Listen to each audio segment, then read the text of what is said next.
say we are having a mixed now. Sir, no, initially even I was having problem with hearing you, audio problem with this. Yes, I was able to see you all, but I was not able to get the audio feed from your side. Okay.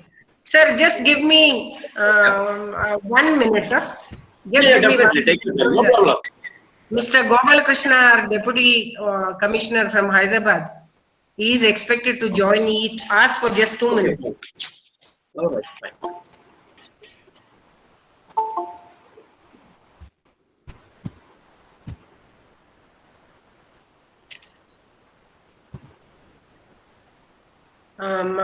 Gopal Pandey sir. Sir, Yes, we ma'am. have 2 teacher coordinators in this group. One is Gopal Pandey sir and another one is Hariom. Good morning, sir. Good morning, Hari More Om, than and name shown is Hariom. That is Gopal Pandey actually. okay, fine, okay. Good morning. And the other one is Hariom. Okay, Right. Gopal Krishna sir has joined. Good morning. Hi, well, Sir, good morning to you. Okay, Pandey Morning, sir, sir. we can start. Okay, Gopal ma'am. Krishna sir, we can start. Yes. Thank you, ma'am.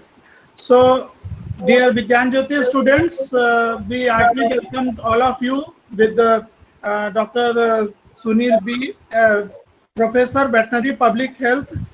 He is the head of Center of Excellence in Meat Science and Technology, and from Kerala Veterinary and Animal Science University, Thrissur, Kerala.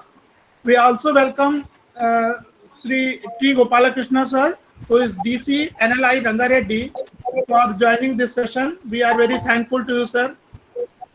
And I would like to request our principal ma'am to give a brief description about our guests, and then we will start the session. Principal ma'am. Very good morning to all of you. I'm extremely happy to give a very brief introduction about Dr.B.Sunil. Before I go into the CV, I would like to say that Dr. Sunil was in my neighboring institution in Wayanad. We just had one wall to share, and 100 acres of veterinary university and 25 acres of JNV. Sunil sir used to come to JNV Wayanad to talk to our students, and those days he was in Wayanad and now he is in Thrissur, and I'm extremely happy that he has accepted the invitation. In fact, I called him after 5 years. He remembered and he accepted the invitation immediately. And I should say that this is the first class that we are going to have on veterinary. So far, we have had classes on medical admission and engineering admission. And today we have the most apt person to talk in this particular field. And when we discussed, he said the topic would be, is there a vet in you? Right? There wouldn't be a better and a more apt topic. So I would go into the professional details of Dr. B.Sunil, who is the professor and head Department of Veterinary Public Health, Center of Excellence in Meat Science and Technology, College of Veterinary and Animal Sciences, Kerala Veterinary and Animal Sciences University, Thrissur. Sir completed his PhD in 2006 in Veterinary Public Health and his Masters in 1993 in Veterinary Public Health. The following are some of the honors listed.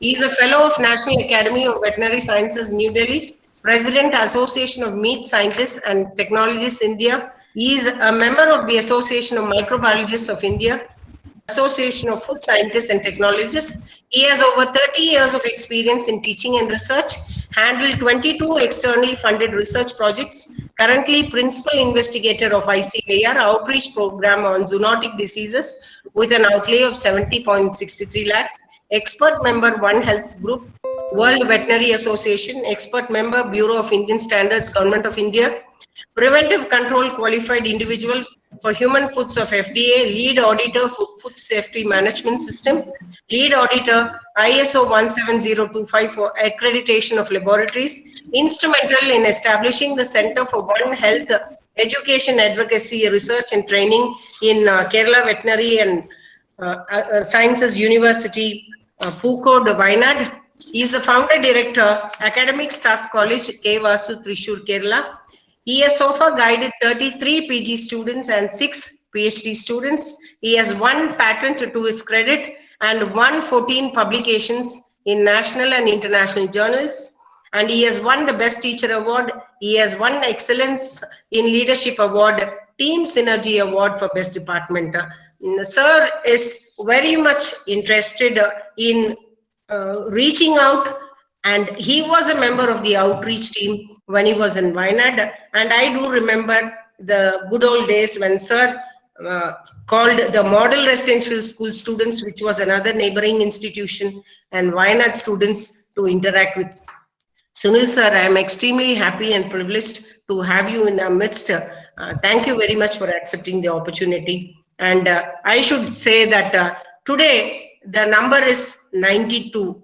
And it's for the first time for our VJP program, we have 92 online. And the reason is there was no power in North Sikkim. There is still no power in North Sikkim for the last 24 hours. The school is working on a generator. So many of our students have not been in a position. I am seeing Euromith Lepcha. Very few students of us, Sonam, very few students of ours have joined. But I did extend an invitation to Bangalore, to Mangalore, and to Northeast schools. So many of those students have joined. And I'm also extremely happy to have Mr. T. Gopalakrishna, Deputy Director, NLI Rangareddy in our midst. It's a very mixed group that you have here.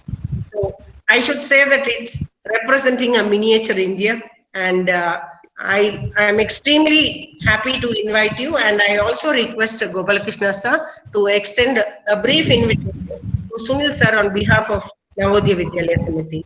Welcome, Gopalakrishna sir.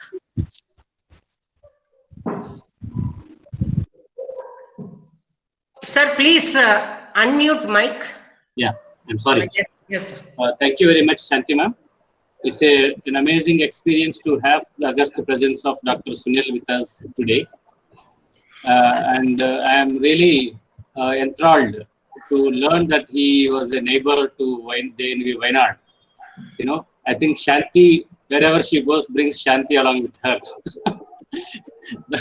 the kind of value addition that she had made to JNV Wayanad. Sunil sir, I had the privilege of visiting JNV Wayanad when Madam was there. I think she has set up another center of excellence there next to you in the form of JNV Wayanad.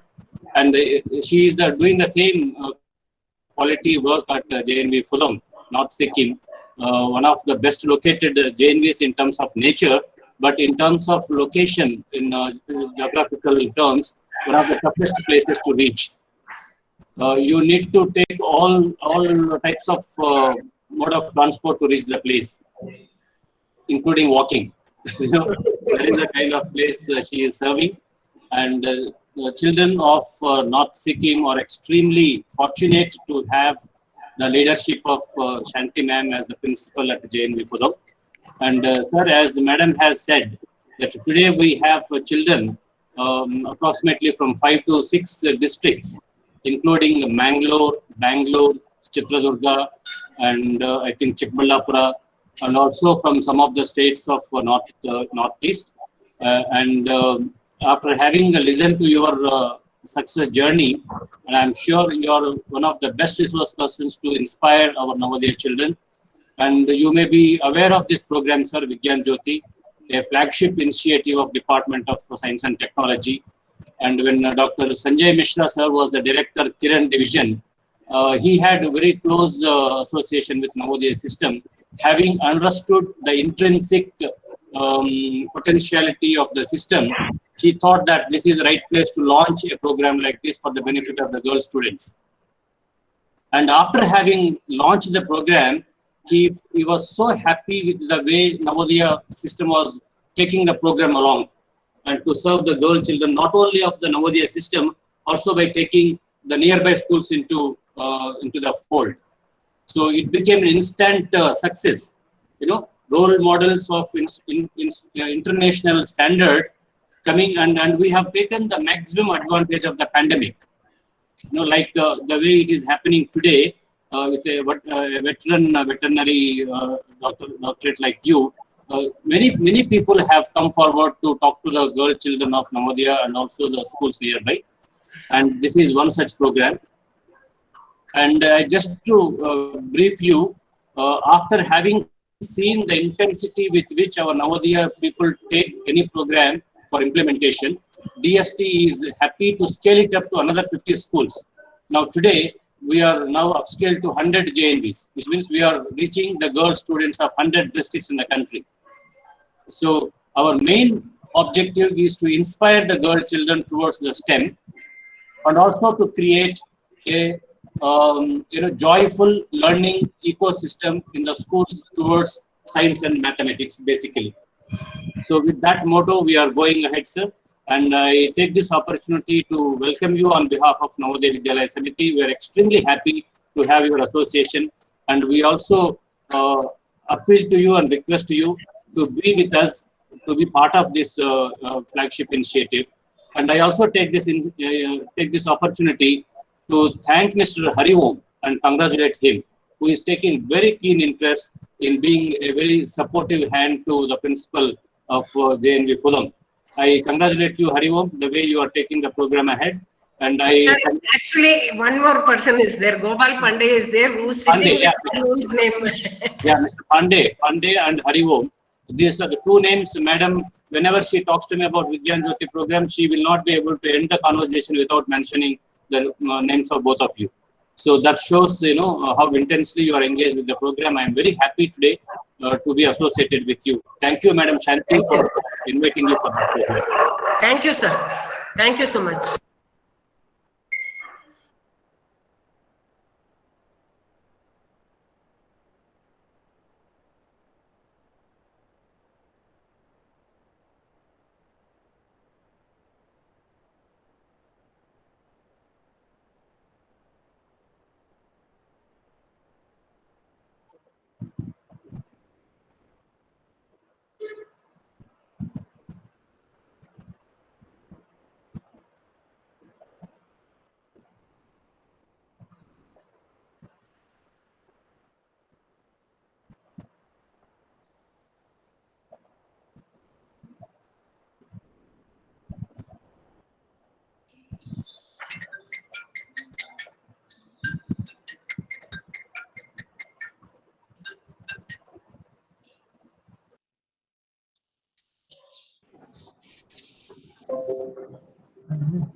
All the students from different parts of the country. Yes, sir. Thank you very much. Thank you very much. Thank you very much. At the outset, I am extremely excited to be a part of the Vigyan Jyoti project, which has been funded by the DST Government of India and being so beautifully implemented by the Jawahar Navodaya Vidyalaya, North Sikkim, Bengaluru, Mangalore, and Chitradurga. And as has been mentioned by Gopal Krishna sir, this is indeed a good opportunity for all our students to get exposure to the people from different fields of expertise and also imbibe from them in the areas in which they are currently working. I wish to thank Madam Shanti for extending this kind invitation. The coordinators, Mr. Gopal Pandey and Hari Om Sharan, and also the opportunity to meet Deputy Director Gopal Krishna sir. It is indeed wonderful to be among you all. Even yesterday, because of the interest in the topic, yesterday's topic, I was part of the program yesterday. So thank you very much for that. In fact, as mentioned by Madam Shanti, my association goes back to the time we were together at Pukod in Wayanad. And those were the days when a lot of combined programs were being organized. We had two schools in our campus. One was the Navodaya Vidyalaya and the other one was the model residential schools. So we used to have a lot of interactive programs for the benefit of the students from these two campuses. And we are still continuing our outreach program in Thrissur and in other parts of Kerala and India as well. When Madam Shanti incidentally called me up after 5 years, it was a big surprise for me. And when she mentioned she was in Sikkim, that's a beautiful place which she is in, the beautiful surroundings. But yes, the power cuts and other things happen. That is all part of that. But still, when she said, you know, I should be talking to you on veterinary science, I thought, let us see how many of you are interested in that. So I thought of topic like, is there a vet in you? Is there a vet in you? So probably at the end of the session, we'll be able to understand yourself at the end of the session, how many of you feel that there is a vet in you? All right. So with that note, we'll get started. Is that okay? Are you all in the listening mode? I also want you to be in the interactive mode. Okay. Now I'll start off with a small question to you. Yes, thank you. Thank you very much. You could just speak to me at any point of time. Yes. I'll start off with a small question. Now, we have all seen people riding on motorcycles. We have seen people driving the cars. Do you know that any relationship between this automobile and veterinary science? Any of you students? Which you can think of. I leave the creativity to you. Okay. Now the fact is, all automobiles run on tires, pneumatic tires. And incidentally, this pneumatic tire was invented by a veterinarian. And he is known as John Boyd Dunlop. I think previously we used to have these Dunlop tires. So that was named after the inventor John Boyd Dunlop, who was a veterinarian. I just thought of bringing in that because we always have a feel that, you know, we have a particular degree and we start working in that particular area. You could always diversify. It's up to you, up to your attitude, what you feel about what you want to do for the society. That brings in the best of you, isn't it? So it doesn't matter in which area you specialize. It doesn't matter which professional course you choose, but whatever you choose, you need to be contributing to the society. That is what I was just aiming at. Okay. I'll just take you through to some of this, the word of the veterinarian. The world of veterinarian, when you talk of that, a lot of people don't understand the meaning of the word veterinary. And even when students come into the veterinary college, they get confused. What is veterinarian all about? So the word veterinarian comes from this Latin word, veterinarius, means which is associated with beast of burden. So this was not commonly used until mid 1600s. So only after the 1600s, the word veterinarian, because even before that, there were people who used to treat their livestock animals. They used to care for that, treat for that. There were specialized people who used to care for the animals. But they weren't called veterinarians, but the word was derived after that. And you would also be surprised, you know, there is another word which you will be commonly using in your English language. You heard of the word vetting? If I give you something for vetting, what do? You carefully, I give you a document to vet. Then what do you do about that? You carefully read through it. You critically analyze the contents. Careful observation of what is there. So probably that is a word which has again come from the word veterinary, because veterinarians require careful observation.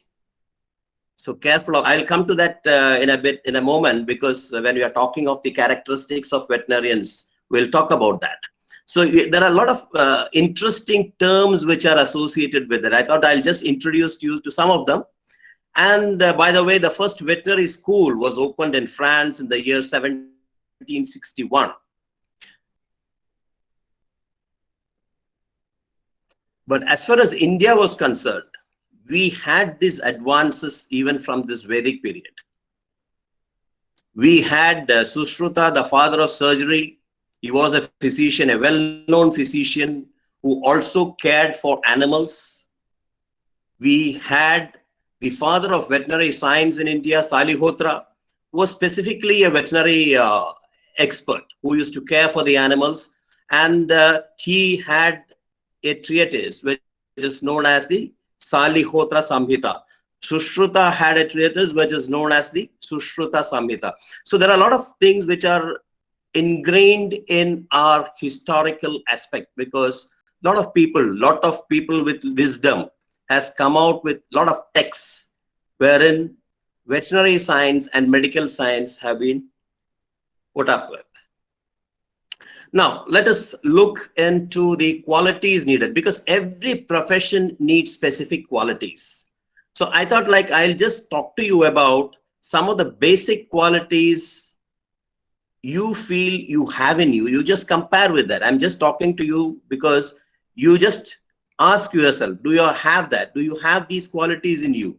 Or if not, there are many qualities which you can cultivate and improve upon. So it is with that purpose that I was just putting this through you. Now, some of the physical traits, because not everyone is suited for this profession. You need extremely good health and stamina. Because many of the students sometimes, they come to the veterinary college when they are continuously put through these training programs. They feel fatigued, exhausted. But a good veterinarian, to be a good veterinarian, you need fantastic stamina with you. The second one is courage. Now, courage, how do you define courage? It is not that, you can do anything without fear. It is not that way. With regard to veterinarians, when you're talking of courage, it is, when you are dealing with animals, you need a little bit of courage, especially when you're starting your program with training and in your curriculum. You may be afraid of animals, certain animals. Some of them bite, some of them kick, some of them charge at you. So the behavioral pattern of the animals are different. So you need to understand the behavior, but at the same time, before that, you need to have the courage in you to face that situation. Maybe you may get some bites midway through, but then that is all part of our occupation. We call them as occupational hazards in our profession, but that is what we need to manage. So for that, you need a lot of courage. Again, with good health and stamina, the physical strength you need, and manual dexterity. Manual dexterity, as in other professions, you need quite a bit of manual dexterity, because manipulating the animals, handling the animals, and in the surgical procedures which you are undertaking in the animals, you need manual dexterity. So see, these are some of the, I have just put in at four very important traits which you need to develop when you are thinking of joining a professional course like the veterinary science. The other aspect is with regard to academic mind. Now, academic mind is something which has been ingrained in you now. You need to have a good mind for science and a good grasp of biology, because the prerequisites for your pre-veterinary examination will be physics, chemistry, and biology, but still with a little more emphasis given on biology. So that will be one thing which you need to be taking care of. The other one is your observation and communication skills along with your academic mind, because ability to observe and communicate is extremely important in case of veterinary science. Now, why is that important? Why is that important? Now, here there are two types of patients who will be in front of you. The owner of the animal who brings the animal to treat, and the owner himself. So you need to have a proper communication with the owner. At the same time, you need to have a communication and observation of the patient who is there. Because your patient is unable to communicate with you. So there will be telltale signs which the animal will bring about, which you may have to observe. Because if a person comes to a medical doctor with stomach pain, he can very well directly communicate with the medical doctor saying that, doctor, I have got a stomach pain or a pain in this part of the body. But how are the animals going to communicate? So they have their own systems of communication. And as veterinarians, you need to develop that sense to pick up the signals from the animals so that you will be able to, because the owner might tell you many things, but it is up to you to observe the animal, their behavior before you go in for the examination, to know which part of the animal is affected or what is the problem the animal is going through. So these are the things which you need to develop at the lower stages, probably the school stages, but then you develop this observational skills, communication skills. I'm sure all the students develop it as they go through the schools. So this is one part which you need to be taking care of.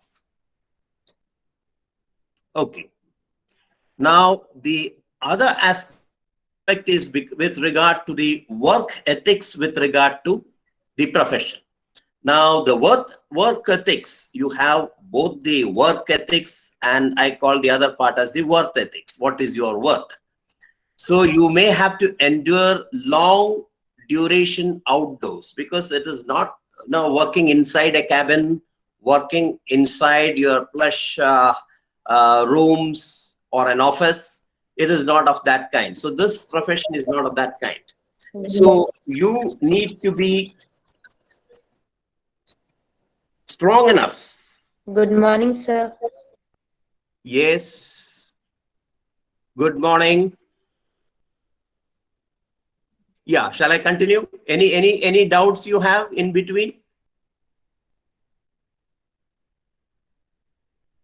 Somebody? Please continue, Yes, sir. yes. Okay. So enduring outdoor work. So it could be in bad weather. Like for example, you are a wildlife veterinarian. You will be deep inside the forest in horrible terrains. But at the same time, you have to put in your best to treat those animals. So that is one part. The second part is the demands of the curriculum. As I have said, the demands of the curriculum are extremely great, in the sense that you need to be physically and mentally strong, and also during your training and also during the job. So that demand is a continuous one, starting right from the time you join the veterinary college or the School of Veterinary Science, and then graduate to the next higher levels. So all the same, the good grades in all these things are important, but I do not say that the grades are the most important things. Now for me, there were people or students who have taken longer durations. Usually the duration of the course is for 5 years, but students who have taken longer than that. But those are the students who have excelled in the profession at later points in life. So not having a good grade is not a big deal as far as I am concerned. But then definitely these are important. It is not that you're not looking after the grades well. Look after them, but then definitely don't get disheartened if your grades are not what you expect. So definitely that is not an issue. Then you will have to undergo continuing education, because it is a continuous learning process. Even at the end of the day, today I am learning. The interaction with you is a learning process for me. It's a continuous education. So we have programs wherein the veterinarians are being continuously educated. So that is the purpose of the universities. So we do that job by continuously educating the veterinarians all over the country and outside, and that will be part of your work ethics. So work ethics. So just by getting the degree, you shouldn't feel that, okay, this is the end of my studies. No, it is a continuous process. So you also need to be ready to put in long working hours, because many times, especially the students of the present generation, they want fixed working hours. Now that doesn't happen. Fixed working hours, 9 to 4 job. No, that is not a job for veterinarian. Veterinarian may be called right in the midnight to look into a cesarean or look into some problem with the animal. So you may have to get out of the bed and be ready for that. Your kid should be ready. You should be ready to move out at odd hours, long working hours, because maybe a surgical procedure could take anything between 5 to 6 to 10 hours or more, depending upon the case which it is. So work ethics. So you need to build around these. You need to build around this work ethics if you are going to be a successful veterinarian. Now, as I've said, relationship to animal and people is another important thing, because if you do not have a love for the animal, then probably this is not a profession for you. So students who love animals, who love the relationship to animals, they are the best for that, coupled with the rest of the things which they can build upon. So this is something comes into the students or people innately, because you can ask them to be loving animals, but love for the animal comes from within. So when you have that, these people tend to be good observers. They know what the animals do. They know how the animals behave, and definitely they can develop good communication skills. Good communication skills. Because communicating with the animal who cannot talk to you is something on a different level. So if you are good at communication, definitely you will be able to develop your communication with the animals. Coupled with that, as I have said before, the compassion and kindness to animals which you bring to the profession. So this will help in bridging a real bond between you and the animals whom you are treating. And not only that, the bond between the animals and the bond between you and the owners. So it is a double strike which you are making, a double bond which you are creating. Bond with the animal, bond with the owner of the animal. Both are equally important in the profession. Now, you also need a lot of managerial abilities. It is not that, many of these come under you, but then you need to have a skill for that. Managerial abilities. Now, some of them, like, for example, your decision making. How good are you in decision making? Do you make decisions yourself? Or are you being influenced by many factors and unable to take a decision? So these are the factors which count. Now, why this is important? Because you need to develop the ability to solve problems. Solve problem in the sense, once you have a case right in front of you, what is the case? How do you diagnose it? How do you treat it? What drug to be given? A particular species of animal, how do you handle that? No, these are the decisions which you need to take spot on. So these things will definitely help. So if you are good at decision making, now the decision making will be taught to you during their courses, but then if you have an inherent flair for decision making, that makes things easier for you. The next one is your leadership skills. Leadership skills definitely important, not only in the veterinary profession, but in almost all the professions. So this will be helpful to you when you are working in the clinical settings, in hospitals, in farms, in the wildlife management area, or even in the Indian Army. So I'll come to the different job options at a later point of time. But leadership skills are extremely important, which can again be cultivated. Now, good teaching ability. Why do you want the veterinarians as teachers? Actually, these veterinarians are the ones who are teaching the owners about the intricacies of the pets or the farm animals. So they need to communicate. That's why I said communication with the owners is important. Not only you're communicating, but then during that process, you are also teaching the owners on handling the animals, the best practices, if there is any change, the nutrition, so many things you need to communicate with the owners. So the teaching ability you should also be having with you. That is the patience to tell them what the problem is and how to deal with that. I think you're getting the difference between the human medicine and veterinary medicine. I'm just trying to bring in that difference with you, because human medicine, all of you are very well aware of. But how do you handle that in the veterinary settings? It is entirely different with a lot of other skill sets which you need to be developing. Then the most important thing, being cool under pressure, because the animal which is being brought to you may not react the way you want it to be, or the way its owner wants it to react under the settings which it is currently in. Maybe it is being brought to a hospital, a new setting for the animal. So the animal may be under severe stress.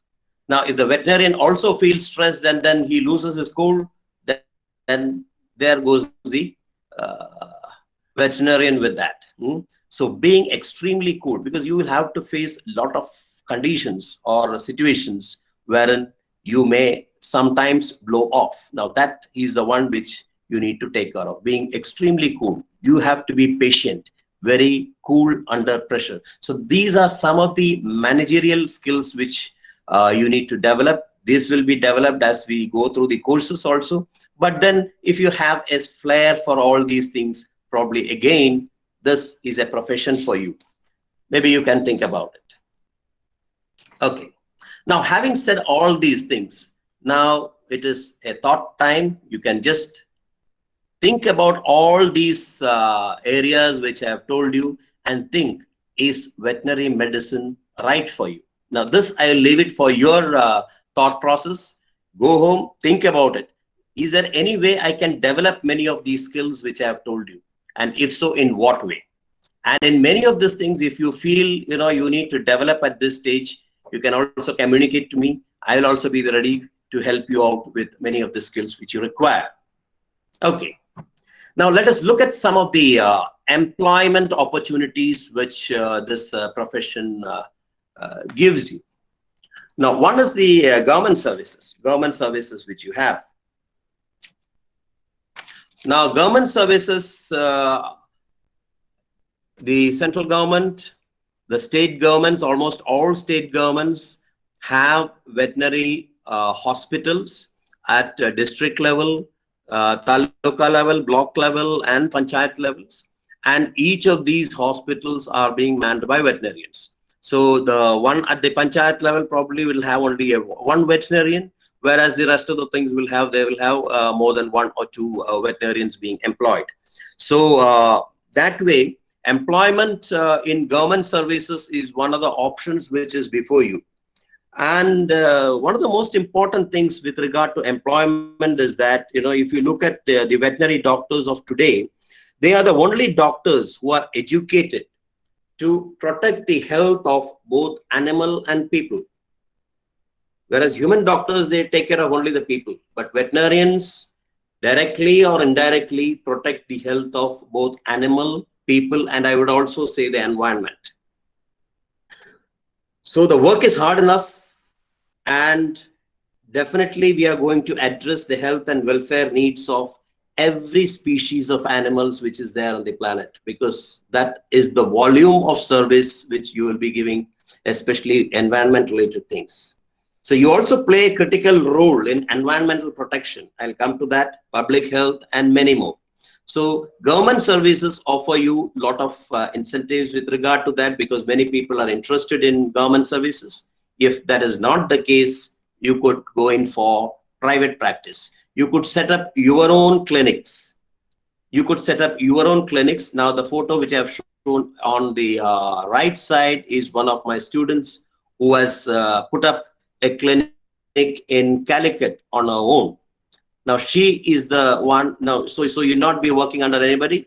You are the one who is going to manage the entire setting, and she is very nicely running that private practice of ours.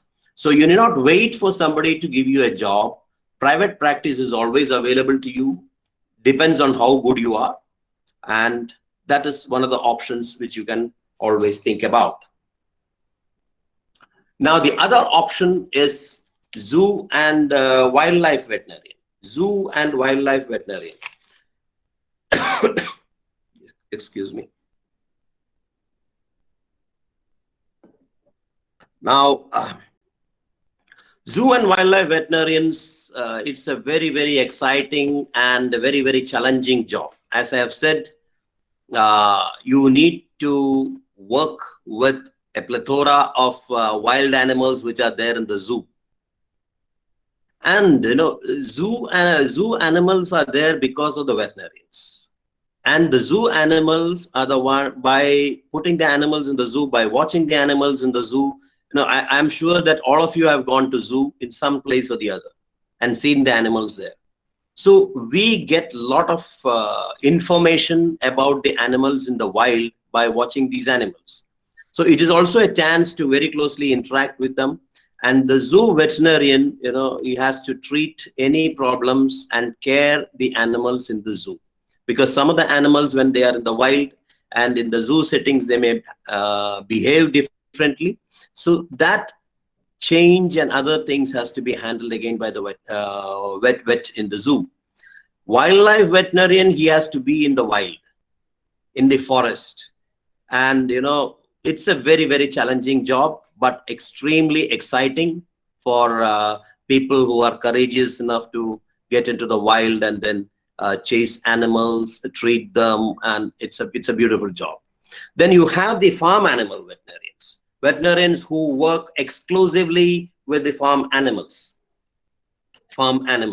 Now, these are the group which can work with poultry, piggery. They can work in piggery farms, poultry farms. They can work in cattle farms, and so on and so forth. So they'll be employed in the farms and taking care of the entire aspect, including the management of the animals, treatment of the animals, and the upkeep, sanitation, and other protocols which are needed, the biosafety, biosecurity protocols which are needed in the farms. So many other intricacies come into play. So that's the duties which are being played by the farm animal veterinarians.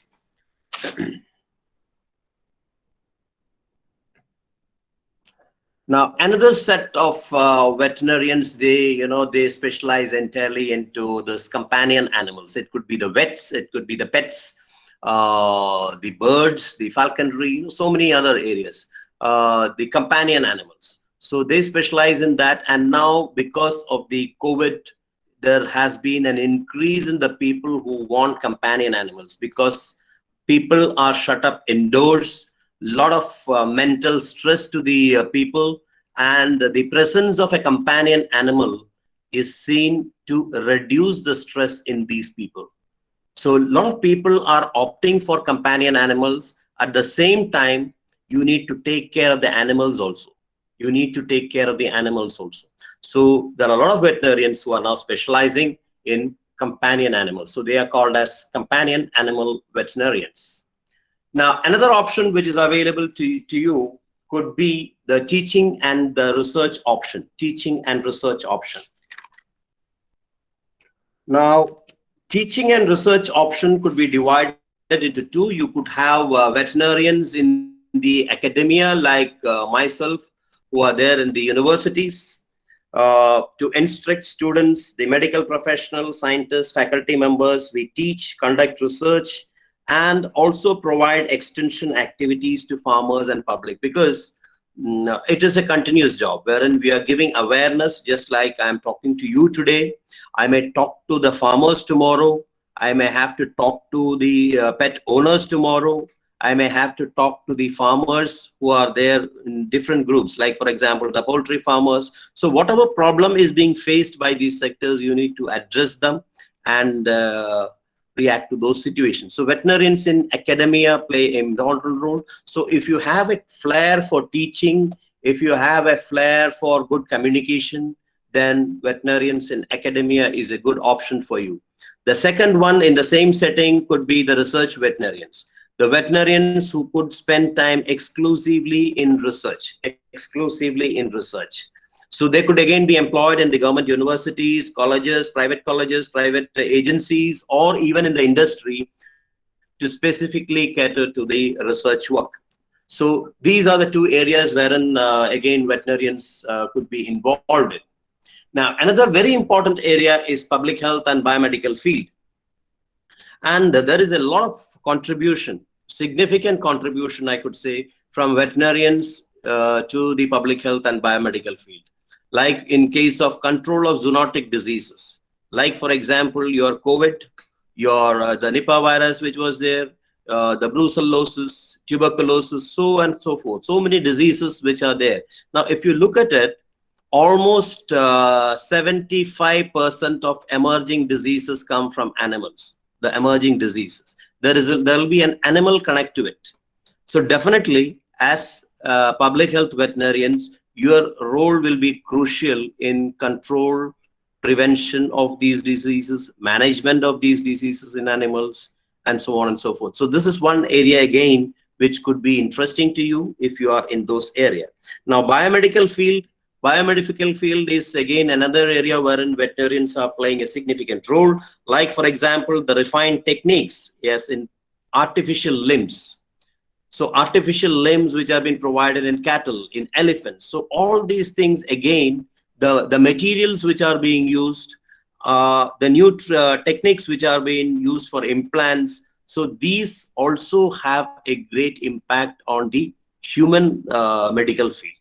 So a lot of things, the techniques from here have been taken to the medical field to improve the human health, human mobility through these mobility devices. So this is one area, public health and the biomedical field, which could be interesting to you people. Then we have veterinarians also working in the management area, like for example, the managers of laboratories, farms, industries, dairy, food, feed, poultry, and so on and so forth. So people who are good in management, good in managing people, they'll be best for that. So we have veterinarians and managers or managerial positions as well. Now, regulatory agencies. Now, if you look at it, now our regulatory agencies, especially for foods, we have the Food Safety and Standards Act, which has come into play, and the Food Safety and Standards Authority of India. So that is a central authority. And likewise, every state has got a food safety authority, which controls the food safety in that particular state. So there are a lot of options available for veterinarians. In Kerala, for example, I can tell you that around 40-45 of our graduates, of my own students, have been absorbed in this food safety line.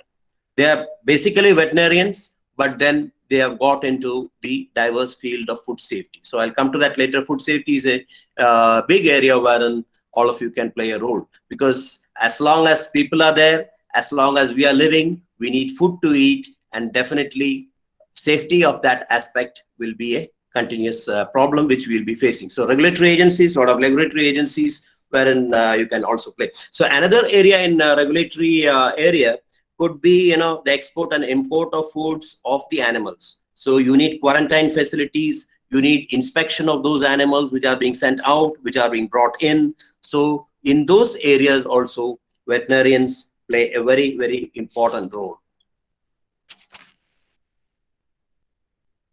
Now, the next one is veterinarians as epidemiologists. Now, I wonder whether you know the term epidemiologist. It is, epidemiology is how this causation of the disease, like for example, how is a particular disease caused? For a causation of a particular disease, there are three things which are important in that. One is there should be a particular agent. Like for example, COVID is caused by coronavirus. Likewise, there is a particular agent. So every disease has got an agent.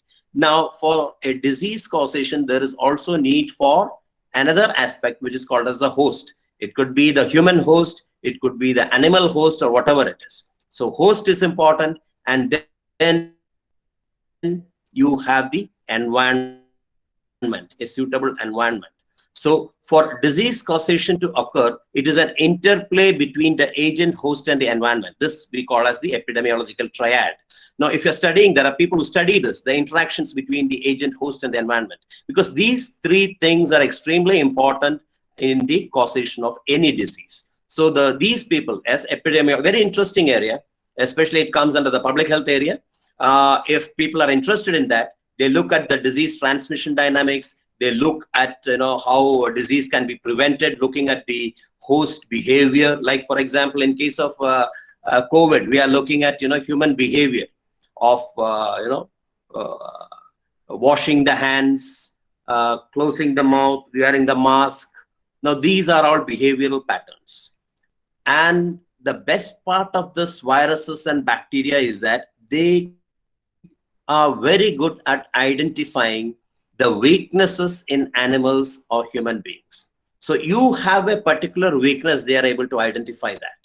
And then they take advantage of that. They don't want to kill you, because for them to survive, especially if it is a virus, you need to survive. And this is what epidemiologists look at. Now, how this beautiful pattern of play between these three, the agent, host, and the environment take place. And it is a beautiful area again for you to take specialization in.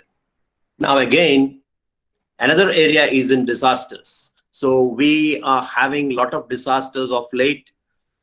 It could be the floods, it could be the tsunami, whatever it is, the drought which is there, the famine.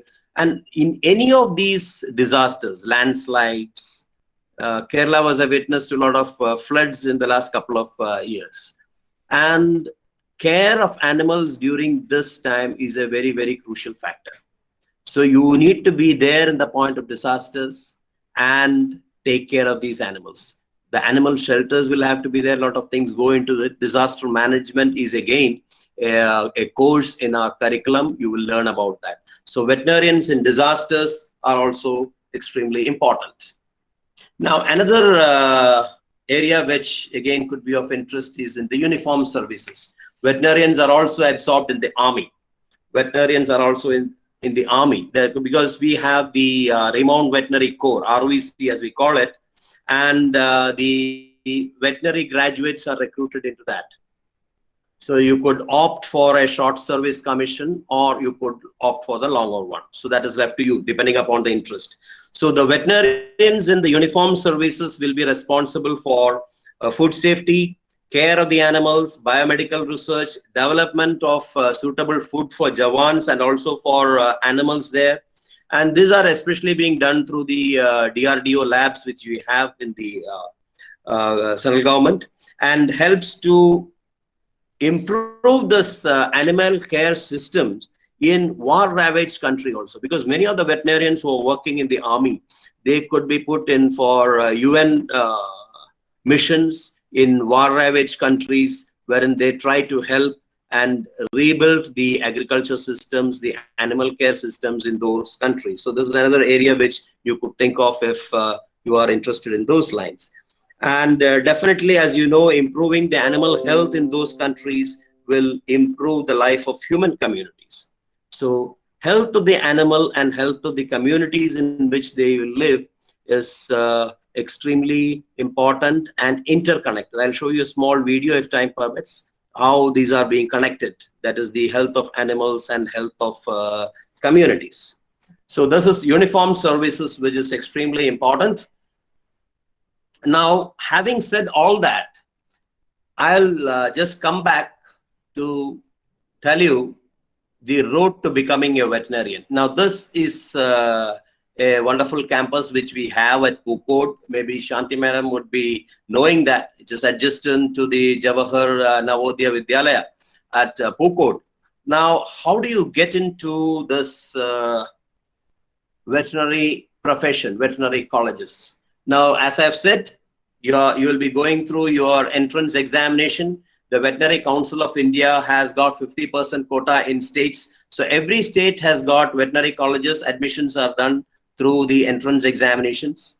And once you are into it, once you have got into the veterinary colleges, now what do you study? You study for 5 years, and diverse courses are in offerings. So you could be studying veterinary pharmacology, toxicology, veterinary microbiology, medicine, obstetrics, gynecology, surgery, radiology, breeding, genetics, pathology, veterinary public health, parasitology, whatnot. You go in through around 22 different types of areas. And at the same time, one difference which you have here compared to human medicine is, once these are the same areas which you study in human medicine, but in human medicine, you are looking at only one species, that is man.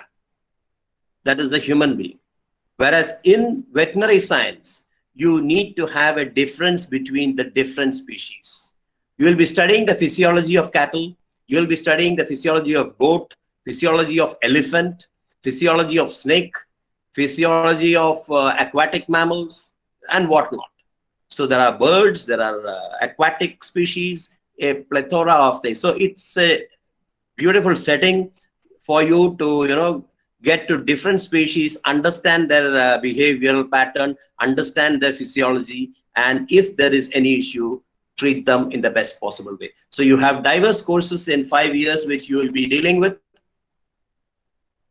Now, after graduation, once you have gone through that, you have a 1-year house surgeoncy or internship which is there, and then you come out and have a degree. And after that, if you feel you need to specialize, just like you have MD in MBBS medicine, you also have MVSC courses specializing in veterinary science. So you have this veterinary specialist. Again, I've just mentioned some of the important ones, like you could be a nutritionist by taking a specialization in nutrition, pharmacologist by specialization in pharmacology, pathologist, parasitologist, ophthalmologist, anesthesiologist, general medicine, gynecologist, a lot of courses, lot of area in which you could specialize in. So depending upon the interest, once you are inside the college, once you finish off your veterinary course, probably by the end of 4th and 5th year, you will be inclined towards certain areas of your liking. You could opt for that subject, specialize in that, and then proceed further in your career.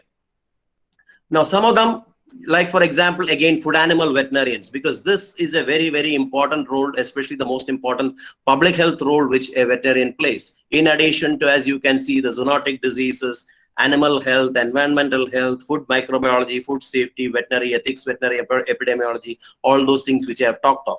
Because in the present setting, you need to ensure the safety of the food right from the time the animal is there in the farm down to your plate. So farm to fork or farm to plate is the concept which is being advocated now. So that during the entire supply chain, it is a veterinarian who needs to monitor the quality of the food as is processed through that. So food animal veterinarians are again in big demand in the days to come.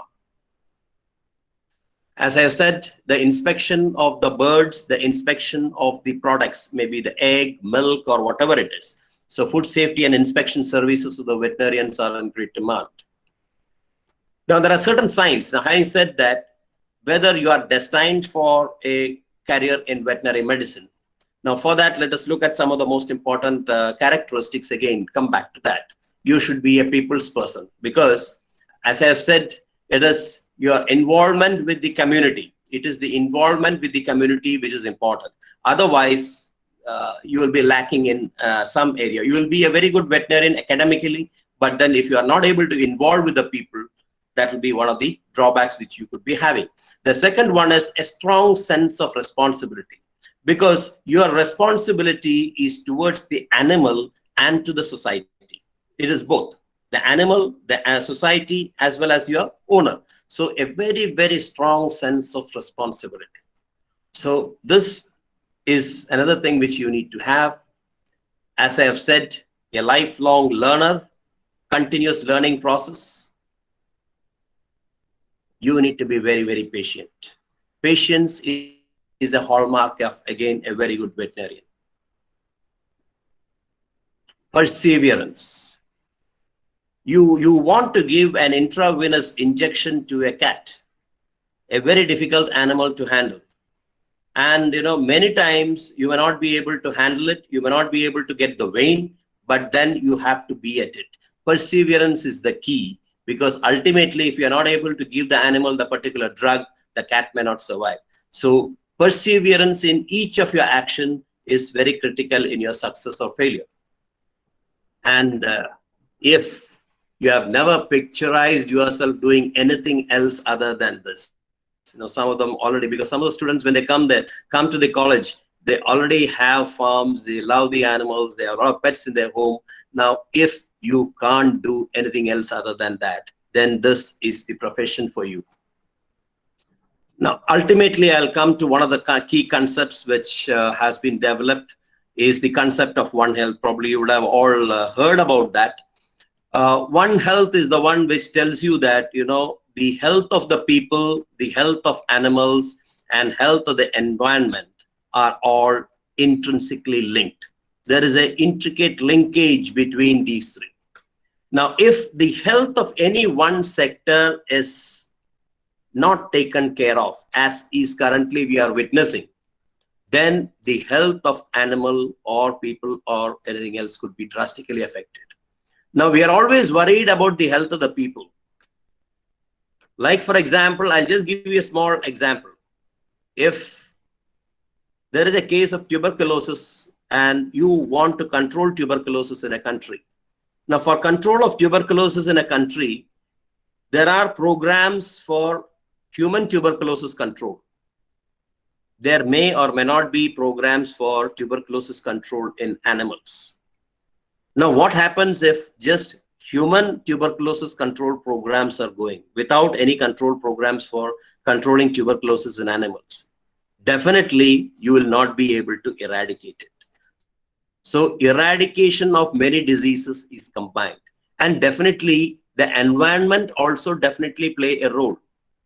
Because if you are felling trees, getting into the forest, there is always more chance that you are going to be in interaction with the flora, fauna, and microbes in that area.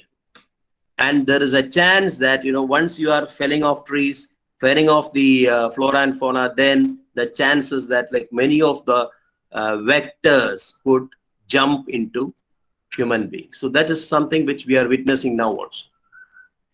Jumping species. So One Health is the one which says that, for control or finding solution to a problem, you need multi-stakeholders to be at it.